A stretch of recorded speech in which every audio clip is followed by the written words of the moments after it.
नमस्कार। Soulful Monday में आपका स्वागत, आपका खैर मकदम करती है आपकी की अपनी सरिता सब्रवाल। और आज के प्रोग्राम में एक बार फिर से मेरे साथ हैं डॉक्टर तानाजी आचार्य जी। और किस विषय पे हम बात करने जा रहे हैं, क्यों ना उन्हीं से जान ले। तो आइए मिलते हैं डॉक्टर तानाजी आचार्य जी से, जो कि हिंदू फिलोसोफर हैं और बहुत सी ज्ञान की बातें इन्होंने हम सबके साथ शेयर की हैं। तो आज देखें हमें क्या बताने जा रहे हैं। तानाजी नमस्कार, कैसे हैं आप? नमस्ते जी, नमस्ते, धन्यवाद। अच्छा हूँ मैं। ओके। तो आज हम किस विषय पे बात करेंगे? जैसे कि आप जानते हैं कि हम आर्य चाणक्य नीति को श्लोक बाय श्लोक जानने का प्रयास कर रहे हैं। और आज का जो है श्लोक ये चाणक्य नीति के पहले अध्याय का 14वां ये श्लोक है। और जी। श्लोक में विषय है, मैं उसके पहले उसका श्लोक के पढ़ूं तो और आपको बता दूं कि इसमें एग्जैक्टली क्या है। वरएत कूलजाम प्राज्ञो विरूपामपि कन्यकाम रूपवती न नीचस्य विवाह सदृशे कुले। तो अ, समझने की सुविधा के दृष्टि से ये बता दूं कि विवाह किस कुल में करना चाहिए, ये जी। विषय है उसका। ओके। तो संक्षेप में ये है कि विवाह सदृश कुल में, समान कुल में विवाह करना चाहिए। अपने जैसे के बराबरी वाले कुल के साथ में विवाह करना चाहिए। तो उन्होंने उसमें दो बातें बताई है कि वरयेत कूलजाम प्राज्यो विरूपामपि कन्याकाम। तो प्राज्य को, एक विद्वान व्यक्ति को चाहिए कि हम एक कुलीन श्रेष्ठ कुल में उत्पन्न कन्या के साथ में विवाह करना चाहिए। हम्म। विरूपामपि कन्याकाम, यदि वो कन्या बहुत रूप वाली नहीं भी हो, बहुत सुंदर न भी हो, तो भी यदि वो श्रेष्ठ कुल से है तो उस कन्या के साथ विवाह करना चाहिए। परंतु ऐसा न करे कि कन्या रूपवती है, बहुत सुंदर है, इसलिए किसी नीच कुल के कन्या के साथ में विवाह नहीं करना नहीं चाहिए। करना चाहिए। और कुल मिला करके विवाह सदृश कुले, विवाह सदैव सदृश कुल में, अपने बराबरी के कुल के साथ में ऐसे कन्या के साथ में विवाह करना चाहिए।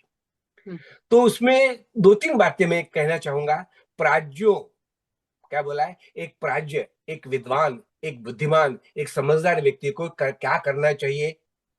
एक बुद्धिमानी का काम क्या है कि वरेद कुल जाम। तो बुद्धिमान व्यक्ति को चाहिए कि वो एक कुलीन कन्या के साथ में विवाह करना चाहिए, चाहे वो विरूप भी हो। हम्म। तो सारे श्लोक में एक दो बातें आती है, एक रूप और एक कुल। जी। तो कुल। रूपवती और कुलवती दो कन्याएं साथ में हो तो चाणक्य कहते हैं कि रूपवती के पीछे मत भागना, सुंदर कन्या दिखती है इसलिए विवाह न करना, बल्कि रूप कुल भी वती। हो थोड़ी, पर कुलीन कन्या के साथ में विवाह करना, ये बुद्धिमानी की बात है, समझदारी की बात है। तो ये उनका बहुत संक्षिप्त में उसका सार बनता है। राइट। तो कुल जो होता है, इसमें सबसे बड़ा समझना है, कुल होता है परिवार। जी। परिवार की हिस्ट्री क्या है, हम्म। परिवार की संस्कृति क्या है, जी।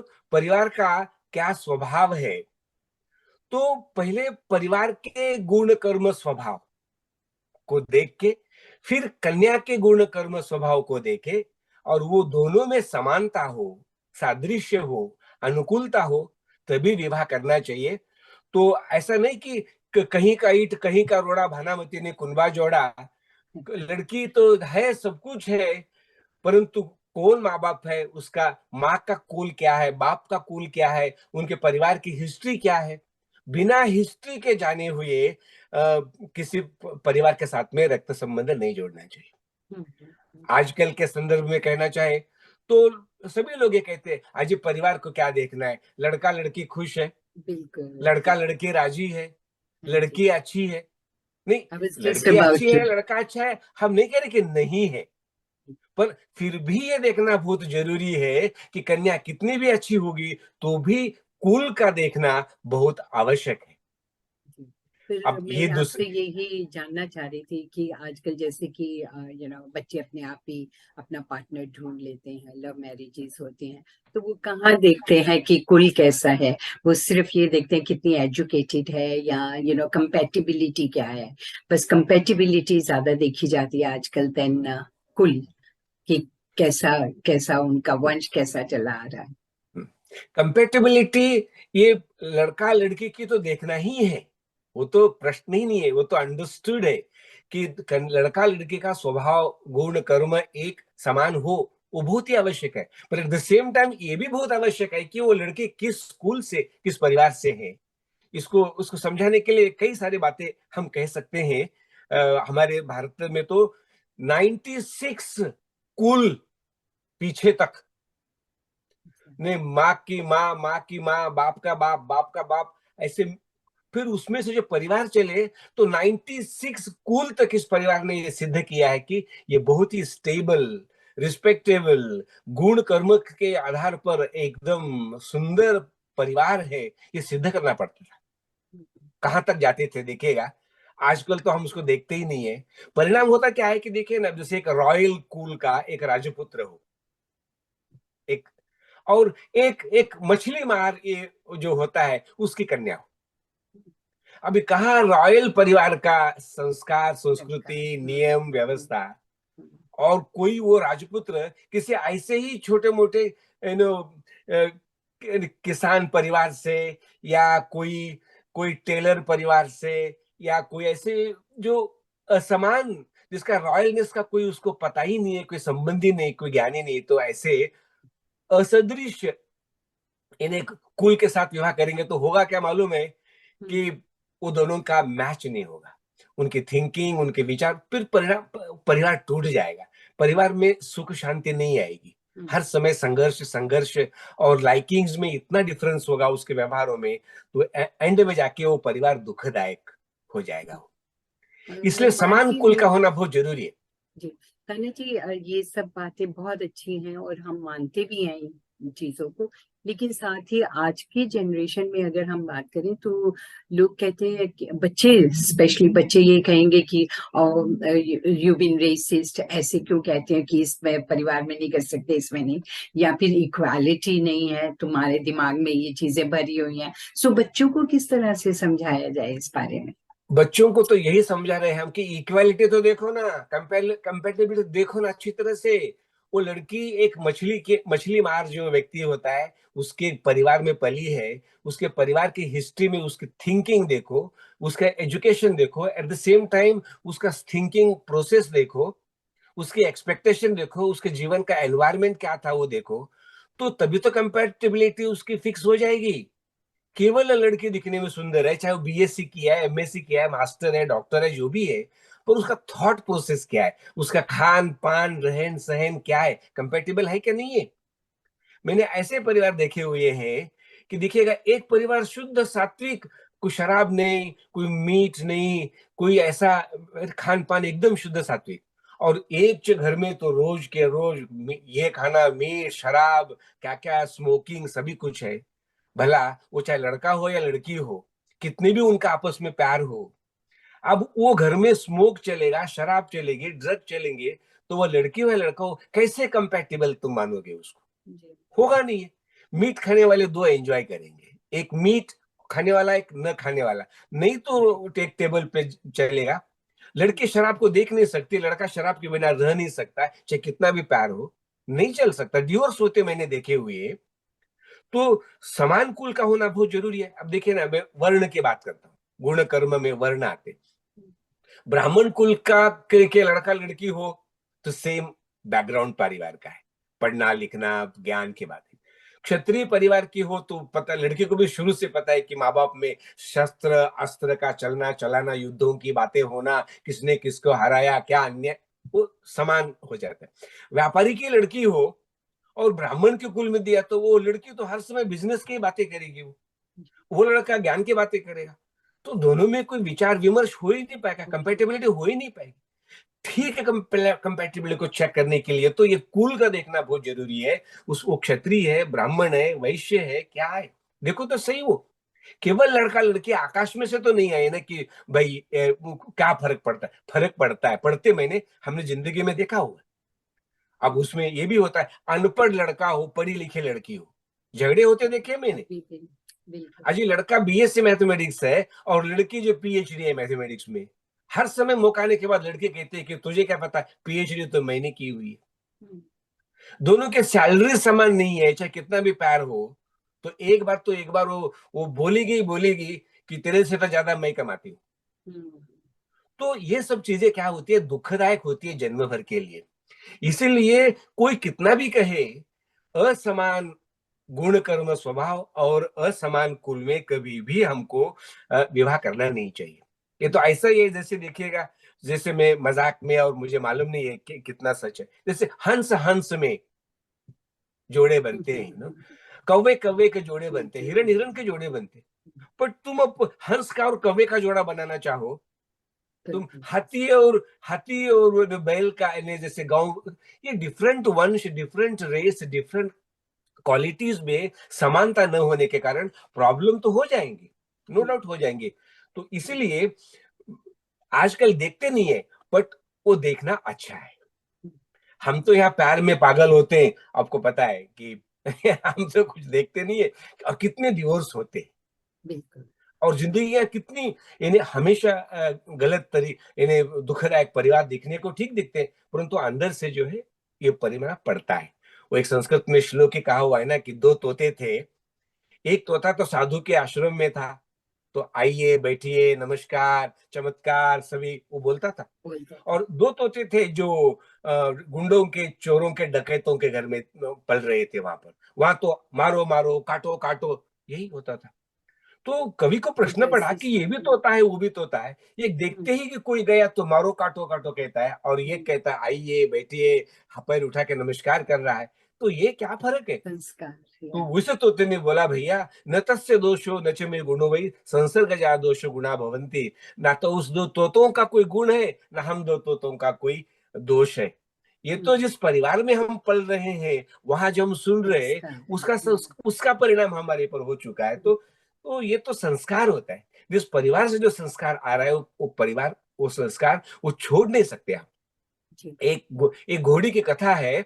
एक राजा के पास में एक रॉयल, आपको पता है, घोड़ी थी। वो नेचुरली बहुत अच्छी घोड़ी थी और राजा को बड़े प्रिय थी। पर गलती से ऐसा हो गया एक बार कि राजा का चाबुक ऐसा लग गया कि उस घोड़ी की आंख फूट गई और घोड़ी अंधी हो गई। तो क्या करे, वो गलती से होता है कभी कभी। तो उस घोड़ी का जो बच्चा हो गया घोड़ा, तो राजा ने जब घोड़ी जरा बूढ़ी हो गई तो घोड़े को यूज करने को, उसके बच्चे को घोड़े को यूज करना शुरुआत कर दी। तो घोड़े, एक बार बच्चे ने माँ को पूछा, माँ तेरी आंख अंधी कैसे हो गई। बोली बेटे राजा के वो गलती से मेरे आंख अंधी हो गई, चाबुक गलती से लग गया। तो बच्चे को बड़ा गुस्सा आ गया, बोला ये राजा मेरे माँ की आंख तो फोड़ दी इसने। कहता है माँ तो देख लेना, मैं जब से वो मेरे पे पीठ पर बैठकर सवारी करेगा ना, एक दिन उसको ऐसा गिरा दूंगा उसको कि उसके टांग भी तोड़ दूंगा और आंख भी तोड़ दूंगा। तो माँ ने कहा बेटे तू नहीं कर पाएगा ये काम। तो कहता है माँ मैं क्यों नहीं कर पाऊंगा।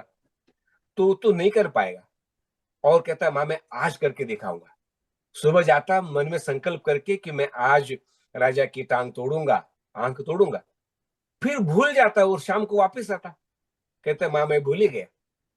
और कई बार कहता रहा, पर वो हर बार वो भूल जाता था कि राजा की सवारी हो, माँ की तरह वो वैसे ही करता था जैसे माँ करती थी। तो माँ ने कहा बेटे तू ये नहीं कर पाएगा क्योंकि तू बेटा मेरा है, तुझमें मेरा रक्त है, तुझमें मेरे संस्कार है, तू ये काम नहीं कर सकता, सोच के भी नहीं कर सकता। तो कूल, उस घोड़े का जो कूल था, जो क्वालिटी थी, जो उसका रॉयलनेस था, उसकी जो ऑनेस्ट थी और उसकी जो केयर की जो क्वालिटी थी, वो तुम नहीं बदल सकते थे, वो बेटे के भी नहीं बदल सकते। तो इसलिए कुल का जो संस्कार होता है वो कभी आप बदल नहीं सकते। और समान कुल हो तो उसमें आनंद आता है, और विरूप कुल हो जाएगा तो वो तो आपको दुख तो हो ही जाएगा, परिवार टूटेंगे, डिवोर्सेस होंगे, बर्बादियां होंगी, बच्चे कहां पर माँ कहां पर होंगे, और आप समाज में देख रहे हो। और इन जो लोग कुल नहीं देखते उनको परिवार का महत्व पता नहीं। हमारी संस्कृति सिखाती है परिवार जीवन का मुख्य लक्ष्य है। श्रेष्ठ परिवार का निर्माण ही मानव जीवन का मुख्य लक्ष्य है। पशु पक्षियों की तरह जो मिला वहां बच्चे पैदा करके छोड़ के आगे चले गए, ये नहीं है। स्टेबल परिवार ये मानव जीवन का मुख्य लक्ष्य होने के कारण कुल का देखना बहुत जरूरी है, क्योंकि आगे श्रेष्ठ संतान का निर्माण करना है, आगे जीवन जीना है वहां पर, साथ में छोड़ के भागना नहीं है। तो इसीलिए कुल के देखे बिना स्टेबल परिवार, हैप्पी परिवार की स्थापना नहीं कर सकते। तो इसलिए कंपैटिबिलिटी में ये सब बातें आती है, केवल लड़का लड़की नहीं थी। इसलिए हमारे तो यहाँ कहते थे, लड़की की माँ को देखो, लड़की को क्या देख रहे हो, लड़की के बाप को देखो, तुम लड़के को क्या देख रहे हो, बाप को देखो, माँ को देखो, पता चलता है कि ये लड़का लड़की के गुण कैसे हो सकते हैं। बच्चे लड़का लड़के को तो पूछते ही नहीं थे, वो तो कोई नहीं जी, वो तो हमारे शर्मा जी का बेटा है, हमारे वर्मा जी की बेटी है, हम ये मालूम था हमको कि किसकी बेटी है।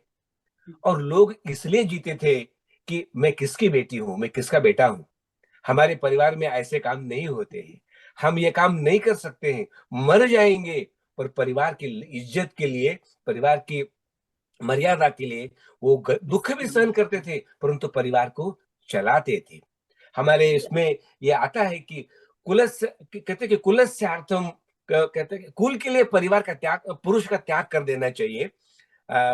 तो इन्हें क्या क्या उसके कि एक परिवार और एक व्यक्ति का महत्व देखा जाए तो कहते हैं कि परिवार के कुल की रक्षा के लिए एक व्यक्ति का त्याग भी करना पड़े तो कर देना चाहिए, परंतु परिवार और कुल की रक्षा कर लेना चाहिए।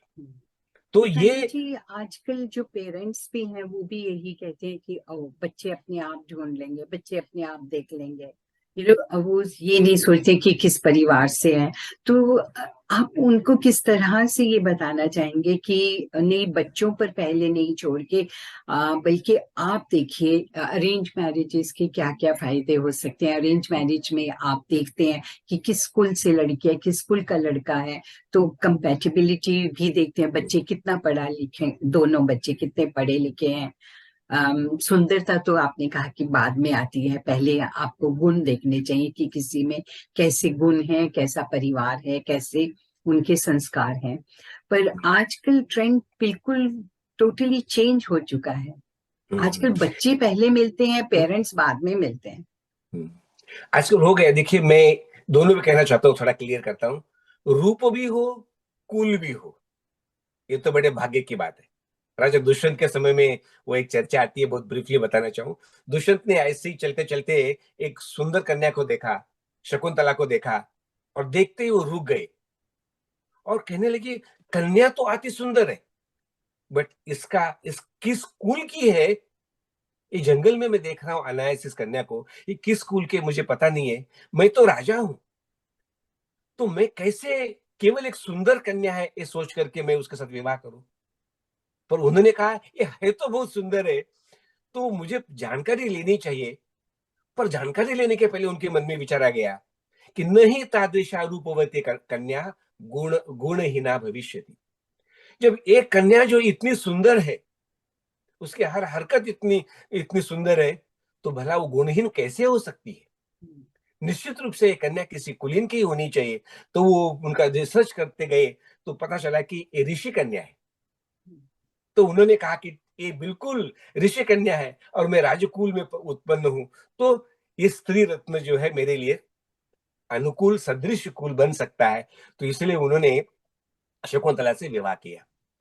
तो दोनों का मैच हो जाए तो इनकी कंपैटिबिलिटी का क्राइटेरिया ज्यादा अच्छा हो जाएगा। और उसमें माँ बाप का एडवाइस लेना कोई क्राइम नहीं है, क्योंकि माँ बाप के बच्चों का दुश्मन नहीं है कि हम बच्चों को कोई भी कन्या दे, कन्या रूपवती भी हो, कन्या कुलीन भी हो।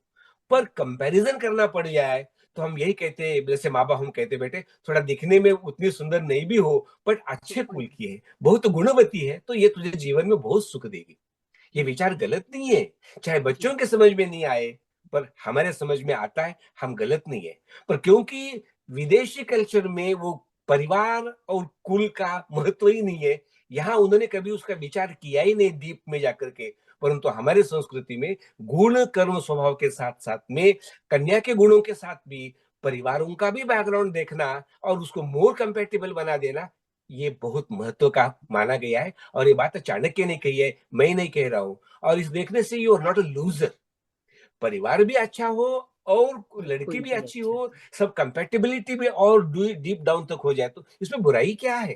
बिल्कुल। बुराई क्या है? बहुत अच्छा और ये विषय है। प्रैक्टिकल है, ये सभी जी प्रैक्टिकल है ये जी कोई हम विचार की बात नहीं कह रहे।